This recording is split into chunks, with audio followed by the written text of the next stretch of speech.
I am back with another video. You guys, I am so happy to be in this series all about getting to know yourself, getting to know me.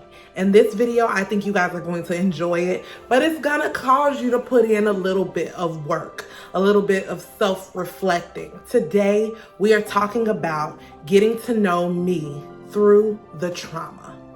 Now, I don't want you to mistake me. Trauma, getting to know me through the trauma does not mean that your trauma defines you and the things that you have been through define you. This means that in order to truly understand yourself and get to know yourself, you have to acknowledge the things that you have been through and deal with them. So that's what we're talking about today, dealing with trauma. I've brought back one of my sisters. You know her. We all love her. So let's just talk about it. Check this video out.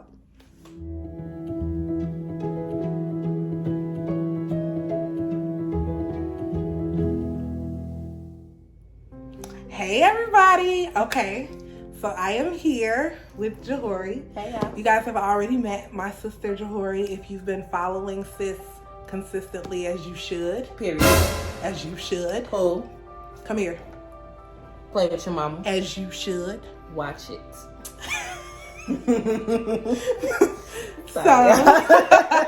So we're here to talk about getting to know yourself in a way that a lot of people don't want to address.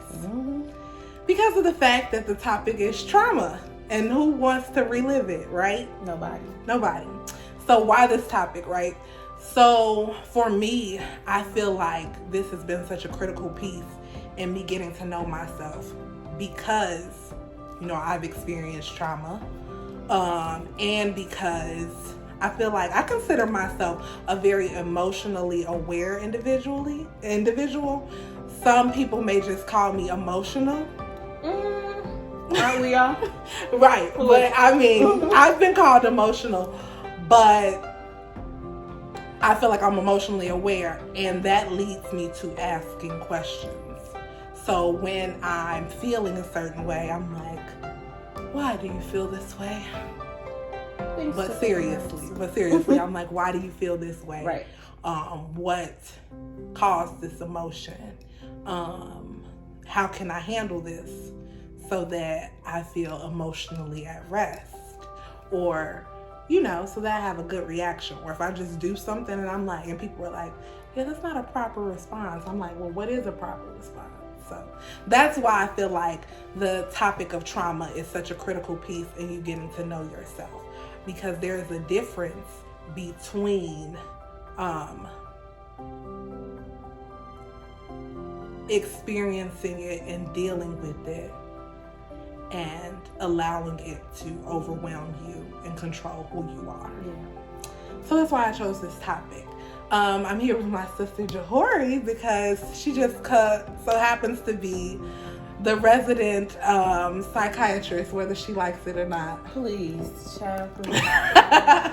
So I feel like a psychologist talking about I need one. Why y'all playing with me? So I feel like a lot of people in our family will come to you if they feel like it's something that's a little bit like deeper to discuss within themselves. And you'll be like, well, why do you think you do that? Well, that's not healthy. Well, maybe you should think about that some more. Facts. Even if you don't if you're not like diagnosed.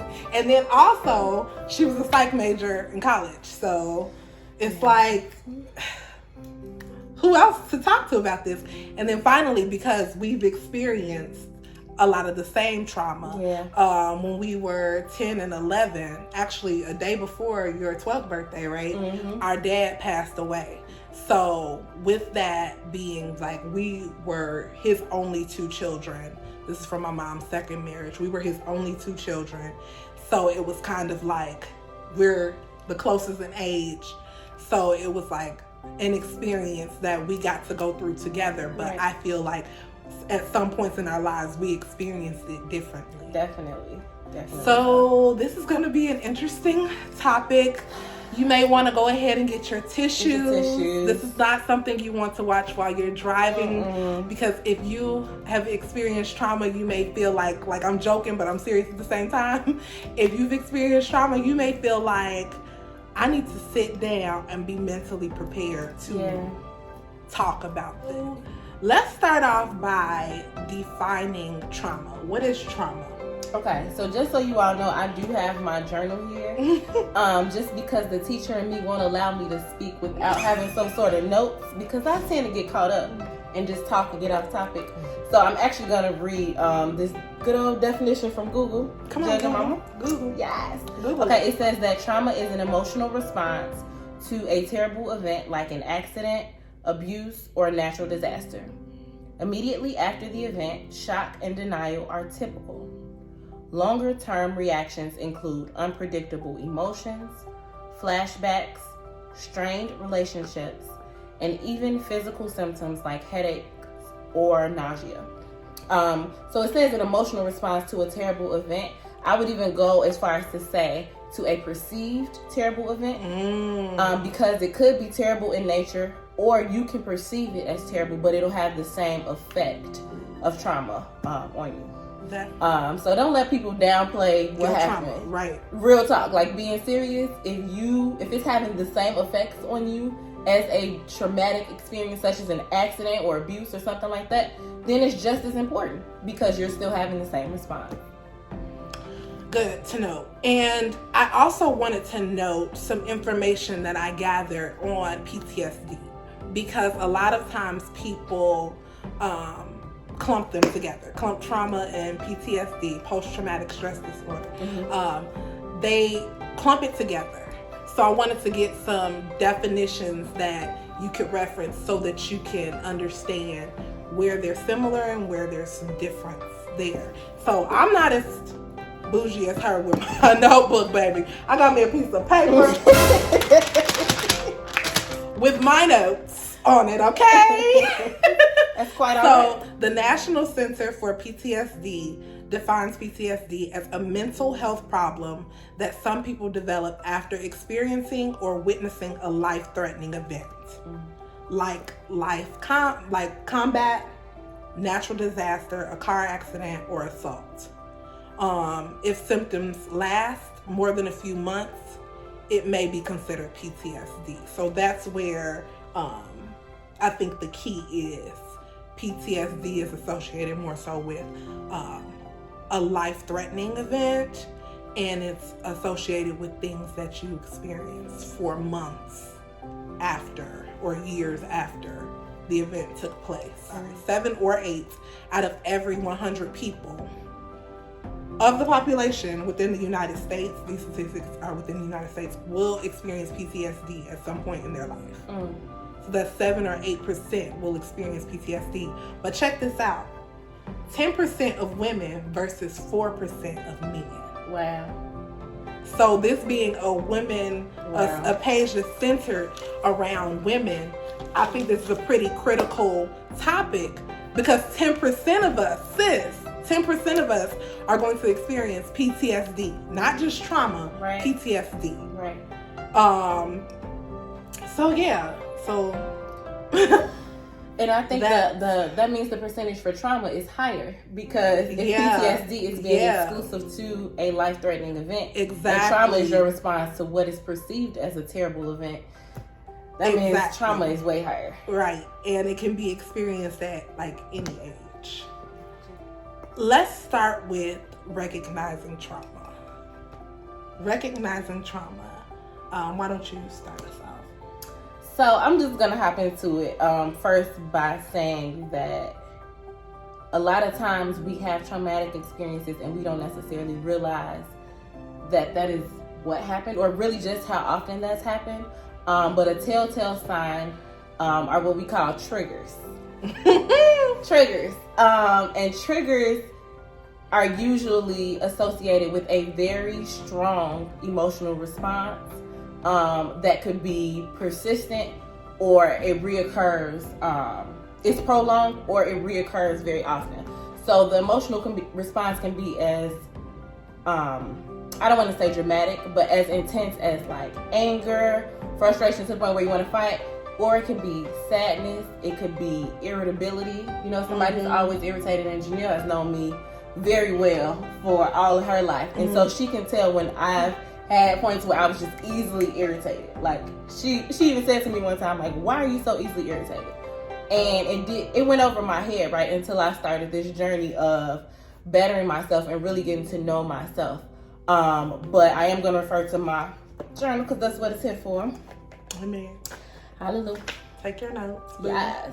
But you want to really pay attention to those strong emotions. They are usually a telltale sign that it's something deeper. And then you would have to really dig deep to see what the cause of that is. So I'll say that it seems simple, but if you really want to identify trauma, trace your strong emotions or anything that you feel very strongly about. That's true. And I think for me, recognizing trauma has come in when I've asked myself, okay, if I felt like, because like I said, I asked a lot of questions. If I felt like there was a certain reason why I had that reaction or a certain reason why I do this, then I asked myself, okay, is that associated with that trauma? Okay, who was I before the trauma? So, okay, I acknowledge that that's a traumatic experience, but who was I before that trauma? That'll tell me if this is a reaction that's like, okay, you're not handling that experience well or processing it in a way where you can move on and not be controlled by it. And then it could be even something with, you can notice it a lot in how you interact with other people. So say, for example, somebody comes around and they have a certain personality trait or they do something that just really irks me to the bone. I can be perfectly fine, right? But this person comes around and all of a sudden they're loud, they're boisterous, and this is just an example, but they're loud, they're boisterous, and they are always saying like, come on, let's do this, let's do that, and they like to take control of the situation, right? Some people like, I just don't mess with people like that, you know, we just don't agree. Okay, that might be the case, but why? Why is that overpowering personality or that strong personality getting to you so bad?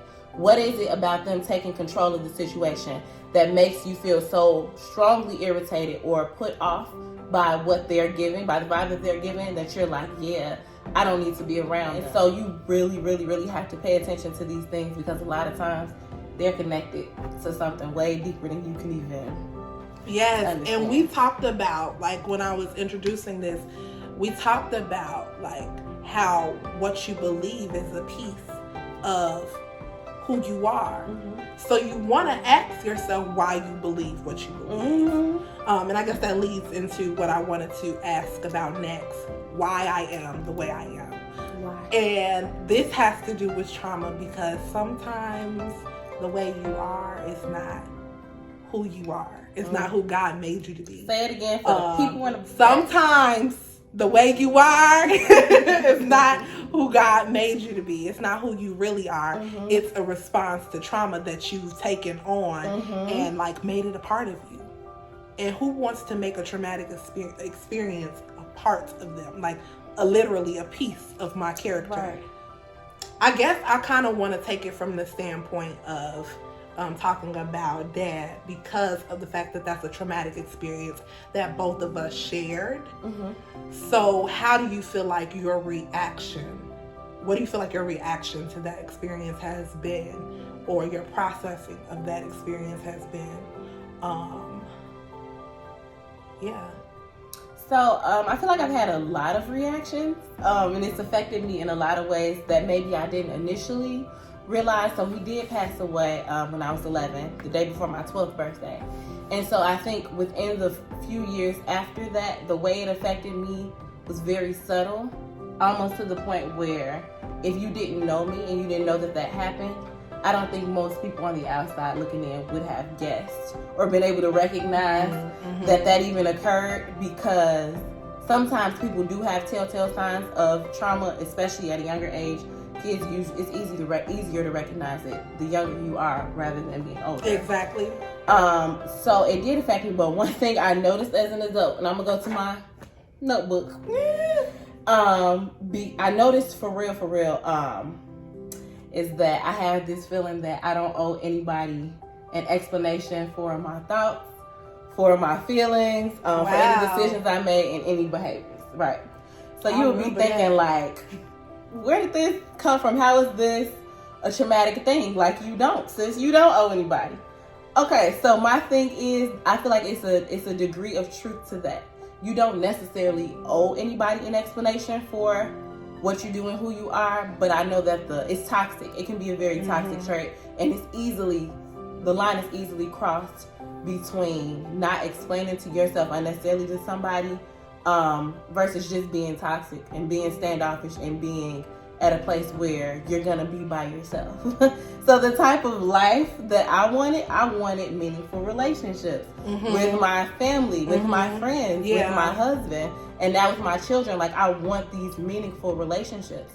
And so when you are in a relationship with somebody a relationship of any kind, or when you interact with people, then there's a certain level of accountability that you have for how your actions, thoughts, feelings, and things affect other people.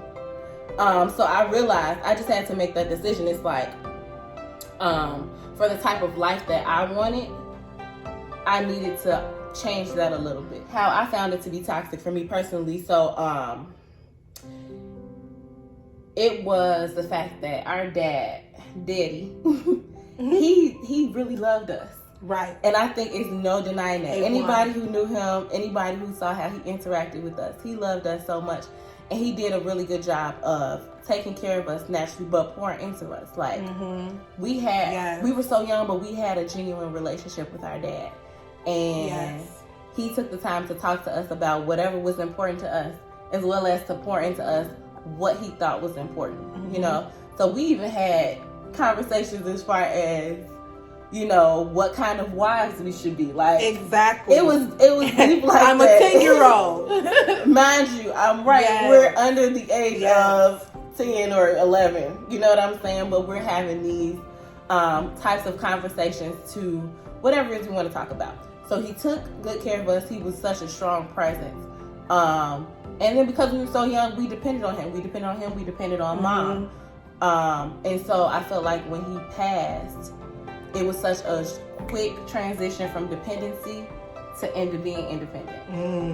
And I felt like I did not have a smooth transition into young adulthood and independence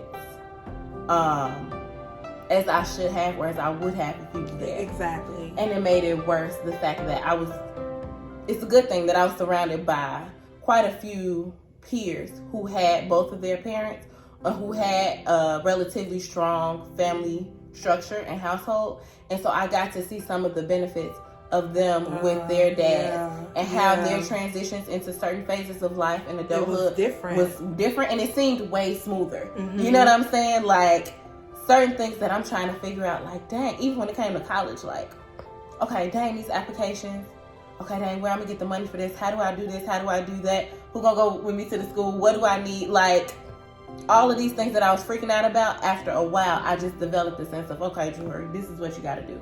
And don't get me wrong, like, I had people who were there, who cared for me, who loved me. My mom was there. Right, we had a whole mama. Yeah, we had a mom. We had a mom, like a really great mom. Hey, mama. Hey, girl. Love you, girl.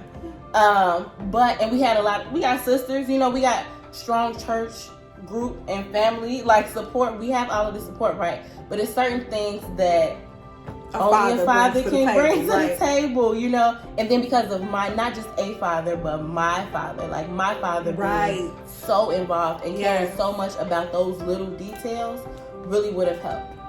So going back to how that affected me, not having that, it was a lot of things that I felt like I had to figure out on my own. And I put on my own in quotations because I did have people around me and they helped as much as they could, but it still felt like it was a missing piece to the puzzle that I was used to that was suddenly ripped away when he passed. And so after doing so many things on your own and figuring things out, by the time I was 21, it was probably way sooner than that, but definitely by the time I was 21, I'm like, what you want me to explain myself to you? Why? I had to do this by myself. Right, I did. You know what I'm saying? Okay. Where were you when I asked you for help, or when I was reaching out for help, and you didn't provide that? So now you want to come and try to criticize me on my decisions or how I think about something. You didn't do much to shape that, so I don't owe you an explanation for that. I don't owe you an explanation for why I behave the way that I behave. I don't owe you an explanation or insight into my thoughts, right? This is just how it affected me. So now into a marriage, you can't do that. You shouldn't do that. Even though you would probably make each other miserable, right? It is a learning process. And Carl gonna be like, "What's wrong with you?" We ain't gotta talk about that. It's a lot of stuff wrong with me. We ain't but it's just different. It's different when you're now, and that's just one example, like one type of relationship. But the one where I'm joining my whole life with somebody else.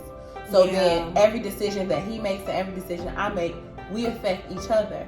And sometimes you do have to check in. And again, we're talking about who you are, right? Who you are versus the trauma. So I feel like what you're saying is you recognize that you not feeling like you needed to explain yourself to anybody. That's a little bit justified, but the extent that you took it to was a result of trauma. Yeah, like I think I am pretty independent, and I was independent even then, but independent mixed with not having to be accountable to anybody, especially, come on now, we still say, now let's look at it, from a biblical standpoint, and somebody who's trying to live their life in purpose and walk with God. You're not going to be accountable to God? Like, no, you are going to be accountable to God. He expects certain things, and he has certain things in place for you to be open, right? With other people in the way that it's set out to really have healthy relationships. It just can't happen without transparency and accountability, which are things that I'm like, yeah, no, I'm good. So, dealing with that. So for me, I feel like my reaction was a little bit more immediate.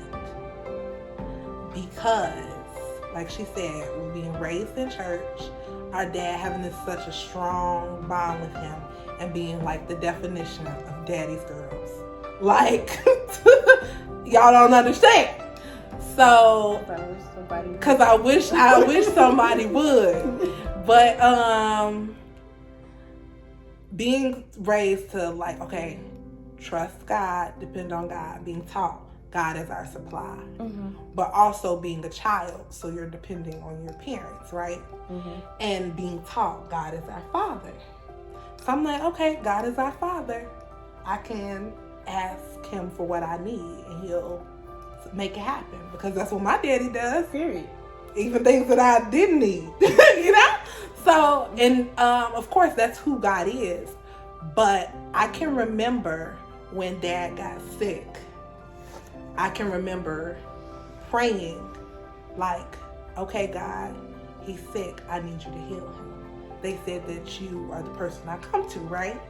And at 10, I began developing some kind of relationship with God. I mean, I got the Holy Ghost when I was 7. So I feel like I know God a little bit. So I'm praying for this, and I have faith for it, because you told me that God is like my Father. So he always came through. So yeah, he's gonna come through.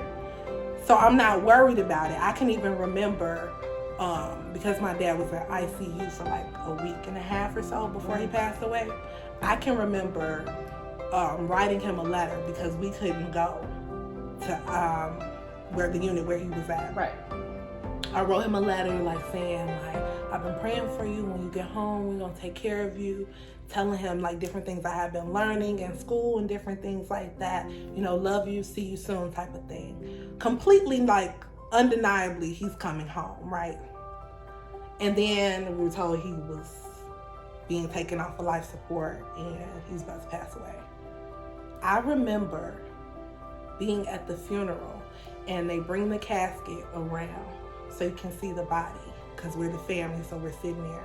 I distinctly remember being there. They bring the casket around, and I remember putting my hand on his body, and I'm just like, okay, God, you can still do it. Like, you raised the dead, you can still do it. Come on, childlike faith. It's not too late.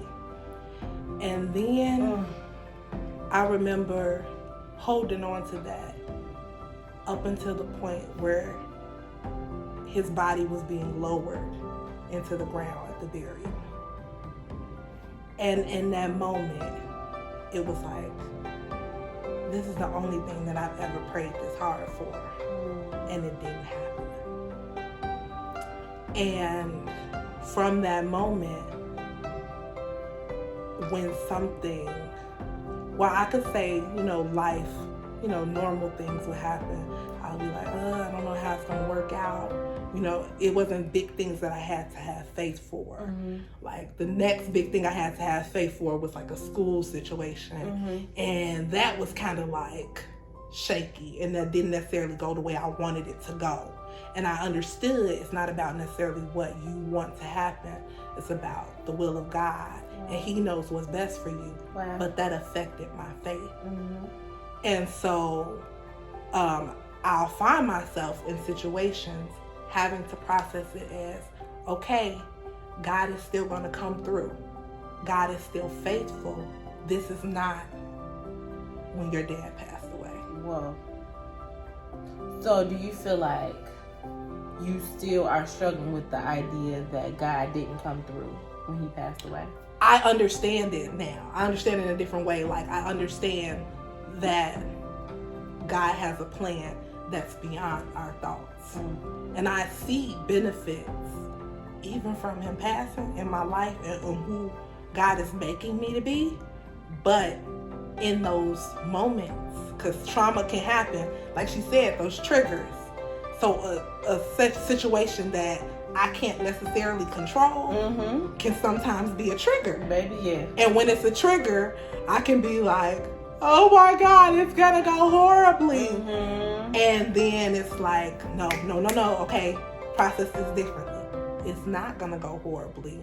It's gonna go the way God needs it to go, the way He wants it to go, and it's gonna work out for your good, because that's what He promised in His word. And if nothing else, He's gonna be true to His word. Come on and teach us. And so it's kind of like, when you prayed that prayer that He would be alive, that was just not necessarily God's will for your life and for His life.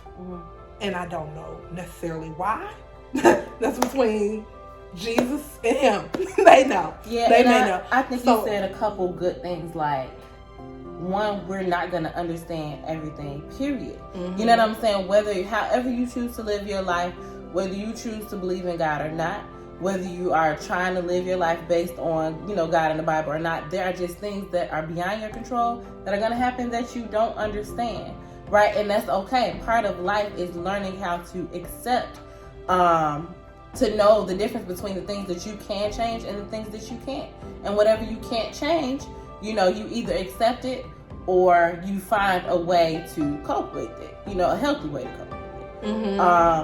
But that just is what it is. Right? Yeah. So understanding now that the reaction to feeling like, okay, I need to get this under control. I need to resolve this situation, fix it, and handle it. There's, like she said, there's a bit of truth to being responsible and to being prepared. But then there's another level when you're like, if I don't have my hands on it, it's not gonna go right. So being okay with not having control of the situation. And so I feel like realizing that I had that reaction was like, okay, so now that we know it's going to be a whole lot of situations in your life where you're not going to have control, because that's the trick of the enemy, to constantly bring this before you so that you can not have the right reaction. So it's kind of like okay, when those moments happen, process it, get past it, and then it's like, okay, what next? And I love that you said that. Process it, right? In the process, you're allowing yourself to feel, because emotions are there. Like, we have emotions for a reason, and emotions are good things, right? But even if we can't control the situation, we can always control our response to it. And we can always control our response to our emotions. Even though we may be feeling these emotions, how we act on it, we can control that. And I love that you were saying too, you were changing the way that you think about it. Because after you experience and go through the emotions that are, associated with the situation or whatever response you have, after you allow yourself to feel that, to think about it, to process it, it's like, okay, now let me determine how I'm going to think about it. Because how you're going to think about it very much is going to affect whether you treat it as a lesson or whether you allow the fear or whatever the situation is to take control of you and affect the rest of your life. So, it's deep, y'all. It's deep out here. Separating the two. How to. So for like me personally, when I find myself in that situation, like I said, it's the processing and okay, breathe, get through the moment type of thing. But then it's also very much so talking and allowing people that I trust, people of faith that I trust, to remind me to hold on to that faith and that I'm not crazy for trusting God. And I know, like, Raphael, he be sick of me, y'all. But also him coming to understand that was a reaction or a very real experience for me. I think in him being such a strong person of faith, I think that was very, I think God did that intentional. God was very intentional by allowing us to cross paths because he has such a strong faith, and it's like that childlike faith. So it constantly is a reminder of me, like, okay, at one point before the trauma, your faith was just as plain and simple as his. So if you're forgetting who you are and forgetting how to react in faith, he can be a good mirror for you. Yeah, that's good. That's a blessing. Look at God. Look at God. Won't he do it? Setting it up. Yes, he will. I think that's crucial. And I am an advocate for therapy. Baby. Therapy. That's why she is our therapist. No. Okay. No. I need therapy. We all need therapy. Family counseling. We all need both individually and together. But let's not do it like the Braxtons. You saw the Braxtons when they go to therapy. That ain't funny, y'all, but it's funny. But you know what? Because they be setting it off with therapy. We could have a whole reality show, though. Truth be told. Let's start one. No, I am for real a strong advocate for therapy, right? So even I love how you saying talking things out, because that is therapeutic. You mentioned in one of your previous videos with Annie in this session about expressing yourself and knowing yourself through art, right? So art, any artistic form, can help with releasing some of that thing. It can be therapeutic. But a lot of times you need somebody to literally talk it out with. And not just somebody you're venting to, but an interactive conversation to help you explore the roots and the belief systems behind the trauma and behind what happened. Because let's face it, we can sit and think sometimes all we want. And we can come to a conclusion of, hey, I respond this way because of this, and that's just it. Nah, sis, you need to go deeper, right? It's not just the fact that in your example, it's not just the fact that you asked God to do something and he didn't do it, right? The root of it was affecting your faith, your whole faith in God, your whole faith in his willingness, if not his ability to, you know what I'm saying, handle things. Like, that's your whole perspective, right? And so a lot of times you gotta dig deeper, and you might not know how, especially if you never did it before. If you never did it before, it's gonna be very helpful to have somebody who has those strategies, right? And it could be a professional clinical therapist. It could be a life coach who has those skills, right? It could be a pastor or a spiritual leader who has the skills and the methods to help you explore that, right? Whomever it is, I'm stressing that they have the skills to help you explore it. Right, they qualified. Because you can't watch this video and then think that you went to therapy. Yeah, This the sister circle. Sister circle. You ain't paying us. Period. Because I want my money. Because I don't play about my money. Cash App. We're gonna put our cash apps right here. I'm not gonna play. We're gonna put our cash apps. If you want to pay us, we'll let you. But we ain't never said we was quiet. Please, money coming unto me. Therapeutic hood rats. Y'all know I'm handy hood rats. Therapy hood rats. We ain't qualified, but we'll talk to you. Therapy thugs. Therapy thugs. We ain't qualified, but we sure talk about it.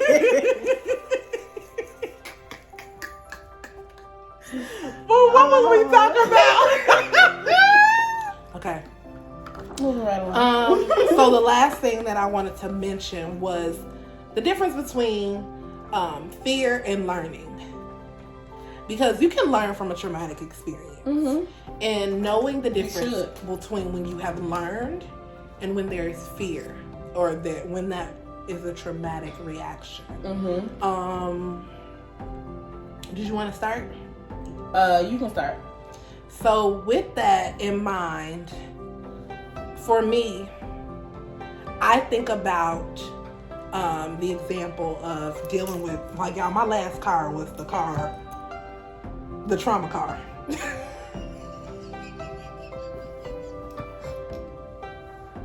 My last car was the trauma car. Jesus, take the wheel. Literally, quite literally.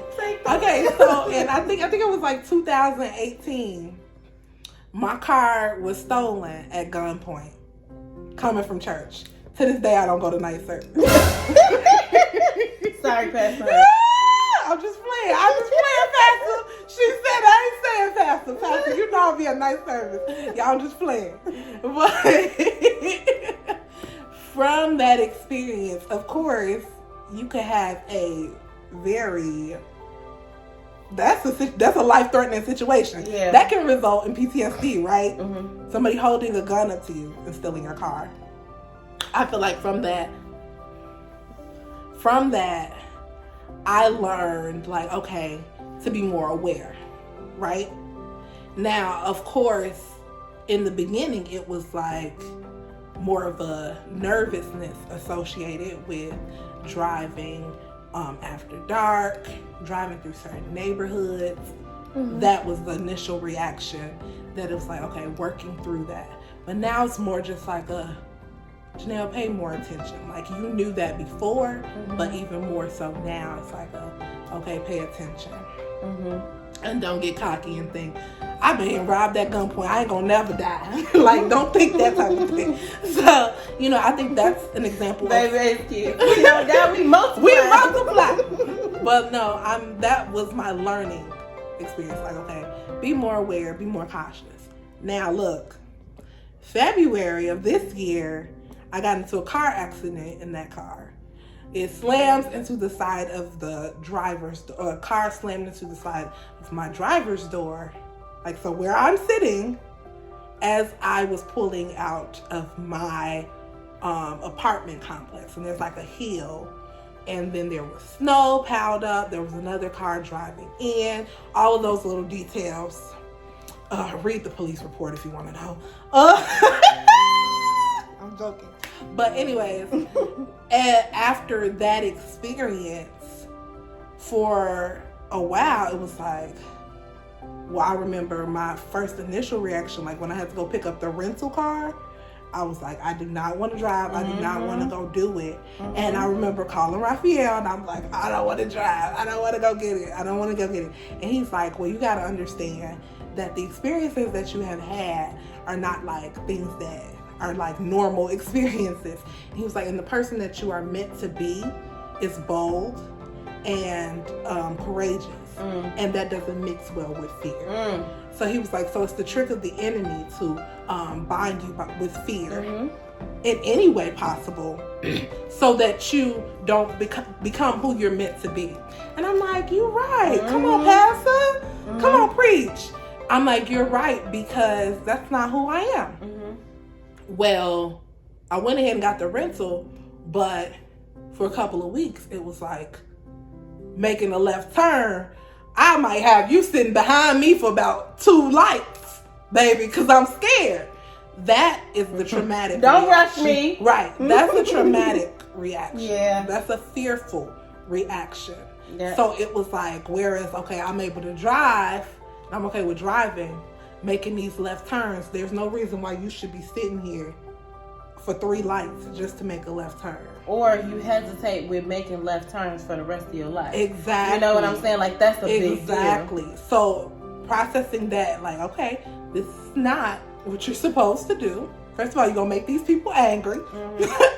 And then second of all, it's like, who's going to do that for the rest of their life? Exactly. So just getting through that, understanding, okay, this is not you learning. Yes, you can be more cautious when you're driving, but you cannot be hesitant and fearful. Yeah. So. And I think a big part of that, again, I'm going to reiterate, is therapy. I don't know if you want to put that on the screen. Therapy. Exclamation point. Y'all love to control my edit. Exclamation point. We gonna put that on, because that's what we need to see. I need the people in the back to hear me.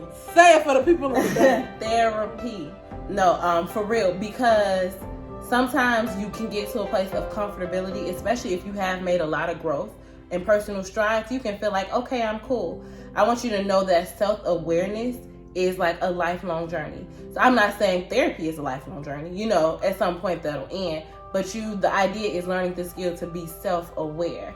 So that if I come into this situation where now I'm having this response, and I don't know if my response is because I learned from it and it's a healthy response, or because I experienced it and I'm seeking to avoid it again, or like, what is really my motivation behind my response to this traumatic reaction, right? Mm-hmm. I can think about myself, and again, the personality, how it affects your personality. So I remember it's like a period in time where I became really outspoken. And I don't think I've ever been, I come across as, okay, so between the two of us, if you were to interact with both of us, especially when we were younger, Janelle has always been this beautiful, outspoken, bold personality. Yeah. I was shy when I was little. Okay. So, we have that. But ever since I can remember, maybe we have different, perspectives. But people would say, oh, like, Joy, you're the quiet one. Or you're more relaxed or you're laid back, right? We'll reach the point where I became more outspoken. Being outspoken, not a bad thing. The reason I became outspoken, I think, is connected to my dad again. Because he stood up for us. He spoke. He defended me. Like, it's a lot. And Janelle will tell you, it's a lot of times I'm like, I never really had the urge to where I'm like, yeah, I gotta fight somebody. No, I got people for that. Like, I don't need to fight anybody. She was gonna fight for me. I don't have nothing. Right. It's the difference if I'm fighting for somebody else, but I'm talking about as far as it comes to me. Like, because I had sisters, I got, you know what I'm saying? I didn't have a reason to fear, right? Or a reason to feel like, oh man. But when he passed, a big part of my advocate, or at least feeling like I had an advocate, it was like, man, now I got to speak up for myself. In addition, I witnessed friends, family, sisters, not all the time, but in different situations when people thought that they were more reserved, then they thought they could take advantage of them. I've even had people, say reckless stuff to me like, oh, who they think they talking to? Like, they really say this to me, but it was because I came across my chill and my laid back nature came across as, oh yeah, we gonna say something. You know what I'm saying? And so I think after a while, I'm just like, oh no, we not finna do this. I'm gonna let you know out the door, like, these are my boundaries. Setting boundaries is good. But for me, it got to a point where I'm like, yeah, I'm gonna set boundaries. And in addition to that, and you know what I'm saying? And like I said, being outspoken isn't a bad thing, but I just noticed that trauma affected my personality in that way. Whereas I consider myself to be pretty assertive for most of my life. The outspoken assertiveness really came into play as a result of trauma. So you just want to make sure that the motivation behind your response is a healthy one. So be self-aware. Continue to walk in self-awareness. So that's the sum of it all. Yep. Being self-aware. Mm-hmm. And so, like, this was just for us to share our experiences and our journeys to becoming self-aware and getting to know ourselves, and constantly getting to know ourselves day by day. And of course, I don't think that there's ever going to be like I've mastered dealing with my trauma and everything like that. But being intentional and taking it day by day, situation by situation, is going to make all the difference. And continuing to remember that there is a person that God made you to be.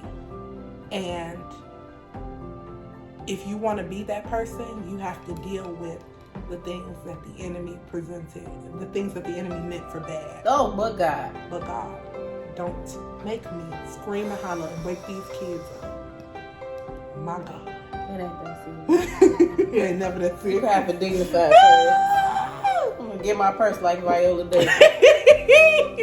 Okay, well, y'all, so as you're going on this journey and after you watch this video, take some time and think about your experiences and who you are and who you're meant to be.